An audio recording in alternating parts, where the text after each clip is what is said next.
पावसाळा म्हणजे बरेचसे आजार पसरण्याची शक्यता असते, त्यामध्ये डेंग्यू ताप याविषयी आपण आज या व्हिडिओमध्ये पाहणार आहोत। डेंग्यू हा एक मच्छरांपासून होणारा आजार आहे, म्हणजेच हे एक प्रकारचे व्हायरल इन्फेक्शन आहे। एडिस एजिप्टी नावाचा व्हायरस आपल्याला चावल्यावर त्याच्या मार्फत एक व्हायरस आपल्या शरीरात प्रवेश करतो आणि आपल्याला डेंग्यूची लक्षणे दिसायला लागतात। हे मच्छर साचलेल्या पाण्यावर वाढतात। जर आपल्या घरात आजूबाजूला साचलेले पाणी असेल तर या भागामध्ये डेंग्यू तापाची लागण होण्याची शक्यता असते। ही लक्षणे प्रत्येक व्यक्तीमध्ये वेगळी असू शकतात।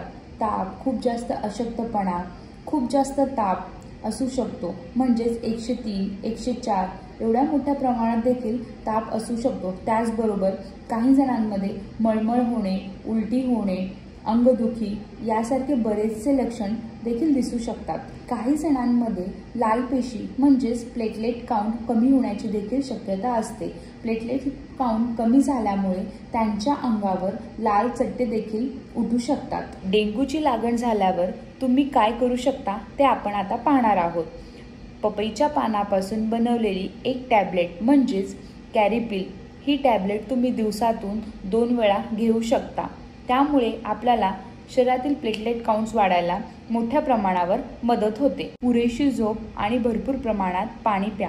इलेक्ट्रॉल पावडर टाकून पाणी तुम्ही घेऊ शकता। त्याचबरोबर नारळ पाणी देखील तुम्ही घेऊ शकता। तुळशीची 3-4 पाने स्वच्छ धुवून ती पाने पाण्यात उकळून त्याचे पाणी पिल्याने आपली रोगप्रतिकारक शक्ती चांगली होण्यास देखील मदत होते।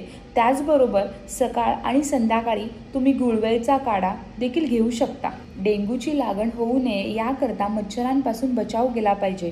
आजूबाजूचा परिसर देखील स्वच्छ ठेवला पाहिजे। पुदिना तेल, निलगिरी तेल आपल्या अंगाला लावून तुम्ही मच्छरांपासून आपल्याला वाचू शकता।